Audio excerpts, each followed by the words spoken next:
রাতে মদ্যপ অবস্থায় হাসপাতালে ঢুকে কর্তব্যরত চিকিৎসক ও স্বাস্থ্যকর্মীদের গালিগালাজ এবং হুমকি প্রদর্শনের অভিযোগ।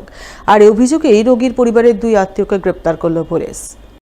রাতে মদ্যপ অবস্থায় হাসপাতালে ঢুকে কর্তব্যরত চিকিৎসক সহ স্বাস্থ্যকর্মীদের গালিগালাজ হুমকি দেওয়ার অভিযোগ। আর এই অভিযোগে রোগীর পরিবারের 2 আত্মীয়কে গ্রেপ্তার করল পুলিশ। সোমবার রাতে ঘটনাটি ঘটেছে মালদার রতুয়া গ্রামীণ হাসপাতালে। জানা গেছে, সোমবার রাতে রতুয়ার বালুপুর এলাকায় এক ব্যক্তি হাতে গুরুতর আঘাত নিয়ে রক্তাক্ত অবস্থায় রতুয়া গ্রামীণ হাসপাতালে যান। তাকে কর্তব্যরত চিকিৎসক প্রথমে প্রাথমিক চিকিৎসা করেন, কিন্তু তার হাতে আঘাত গুরুতর থাকায় সেলাই করার প্রয়োজন পড়ে। তবে সেলাইয়ের সুতো হাসপাতালে না থাকায় বাইরে থেকে কিনে আনতে বলা হয়। আর এই কারণে রোগীর পরিবারের এক আত্মীয়রা মদ্যপ অবস্থায় কর্তব্যরত চিকিৎসক ও স্বাস্থ্যকর্মীদের গালিগালাজ এবং হুমকি প্রদর্শন করে বলে অভিযোগ। এই খবর যায় রতুয়া থানায়। খবর পেয়ে পুলিশ গিয়ে রোগীর পরিবারের 2 আত্মীয়কে গ্রেপ্তার করে থানায় নিয়ে যায় বলে খবর। গতকাল রাত 11:15টার সময় 6-7 জন পেশেন্ট পার্টি আসে।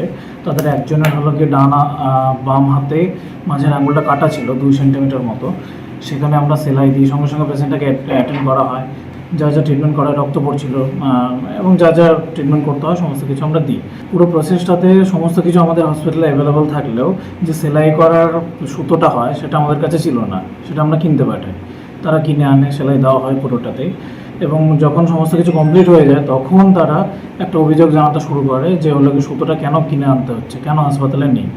এবং এই পুরো প্রসেসটাতে তারা হলো মদ্যপ অবস্থায় ছিল। তারপরে রীতিমতো চেঁচামেচি শুরু করে, টেবিল থাপানো শুরু করে, বাজে কথাবার্তা, এটা ওটা, দিদিদের ওপর চিৎকার, সমস্ত কিছু শুরু করে। দিয়ে আমরা সঙ্গে সঙ্গে হলোকে থানায় ফোন করি। থানা থেকে এসআই বাবু সঙ্গে সঙ্গে কিছুক্ষণের মধ্যেই আসেন এবং পুরো ব্যাপারটাতেই তাদেরকে নিয়ে যান। থানা থেকে ভালো পজিটিভ রিভিউ আমরা পেয়েছি। পরপর 2টি দোকানে চুরি, আর এই চুরির ঘটনায় জড়িত সন্দেহে এক যুবককে ধরে উত্তম মধ্যম দিলেন স্থানীয়রা। মঙ্গলবার এই ঘটনাকে ঘিরে ব্যাপক চাঞ্চল্য ও উত্তেজনা ছড়ালো পুরাতন মালদা পৌরসভার 1 নম্বর ওয়ার্ডে নবাবগঞ্জ হাটখোলা এলাকায়। জানা গেছে, ওই এলাকার পরপর 2টি মিষ্টির দোকানের সোমবার রাতে চুরির ঘটনা ঘটে, যা মঙ্গলবার সকালে স্থানীয়দের নজরে আসে। দোকান মালিক অভিযোগ করে বলেন, 2টি দোকান থেকে গ্যাস সিলিন্ডার এবং তেল ভর্তি টিন চুরি করা হয়েছে এবং চুরির ঘটনায় জড়িত সন্দেহে স্থানীয়রা এলাকার যুবককে পাকড়াও করেন। তাকে উত্তম মধ্যম দিয়ে তার কাছ থেকে চুরি যাওয়া জিনিসপত্র উদ্ধার করেন। এদিকে এই খবর পেয়ে মালদা থানার পুলিশ ঘটনাস্থলে ছুটে যায় এবং উত্তেজিত জনতার হাত থেকে আটক যুবককে উদ্ধার করে থানায় নিয়ে যায়। যদিও থানায় যাওয়ার সময় আটক যুবক দাবি করে সে চুরির ঘটনায় জড়িত নয়, সে চুরির মাল উদ্ধার করে ফেরত দিতে গিয়েছিল, কিন্তু স্থানীয়রা তাকেই চোর সন্দেহ করে বসে। তবে সঠিক কি ঘটনা ঘটেছে, এই ঘটনায় কে বা কারা জড়িত তা খতিয়ে দেখতে মালদা থানার পুলিশ তদন্ত শুরু করেছে বলে জানা গেছে। আমি সকালে আসলাম, যে দোকান চাবি খুলছি, তো ঠিক আছে, আমি দেখছি দোকানে দেখছি 4-3 তেল নাই, আর একটা ফুল সিলিন্ডার নাই, আর খালি সিলিন্ডারও নাই।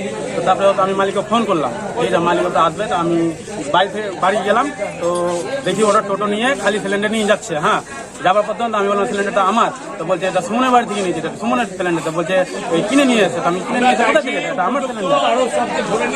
আমি বললাম কিনে নিয়ে এসে। তো আমি যে কিনে নিয়েছে তো ওকে ডাক, ও ডবল টাকা দেবো পয়সা দিয়ে। আমার কাছে পয়সা চাচ্ছে ও 2000 টাকা।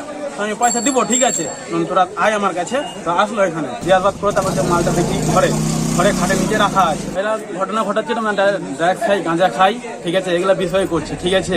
আমার দাবি রাখছে যেন শাস্তি জেনে যায়, যেন আর যেন কোনো দোকানে জেনে না এরকম চিন্তা আমার জেনে।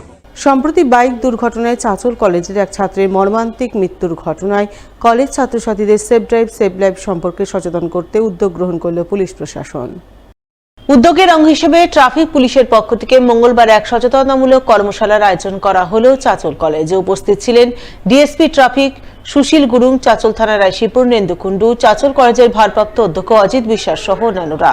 তারা সকলে মিলে পথ দুর্ঘটনা রুখতে কলেজ ছাত্রছাত্রীদের ট্রাফিক নিয়ম মেনে গাড়ি চালানোর ব্যাপারে সচেতন করেন। বিশেষ করে অত্যাধিক গতিতে বাইক না চালানো, হেলমেট মাথায় দিয়ে বাইক চালানো, বাইকে 2-এর বেশি আরোহী না থাকা ইত্যাদি নানান বিষয়ে সচেতন করা হয় বলে জানা গেছে। চাঁচল কলেজের একটা স্টুডেন্ট একটা আকস্মিক দুর্ঘটনায় মারা যায়, একটা দুঃখজনক ঘটনা। সেটা দিয়ে তার কিছু ভুল ছিল, আমরা তদন্ত পেয়েছি। সেই সম্বন্ধে অ্যাওয়ার করার জন্য আজকে আমরা চাঁচল কলেজে একটা সেফ ড্রাইভ সেভ লাইফের প্রোগ্রাম করলাম, যাতে সেই ভুলগুলো পুনরাবৃত্তি না হয়, নতুন করে কোনো প্রাণ না যায়। অল্প বয়সী ছেলে যারা বাইক চালাচ্ছেন তাদের সাবধান করার জন্য এই প্রোগ্রামটা আমরা চাঁচল কলেজে করলাম।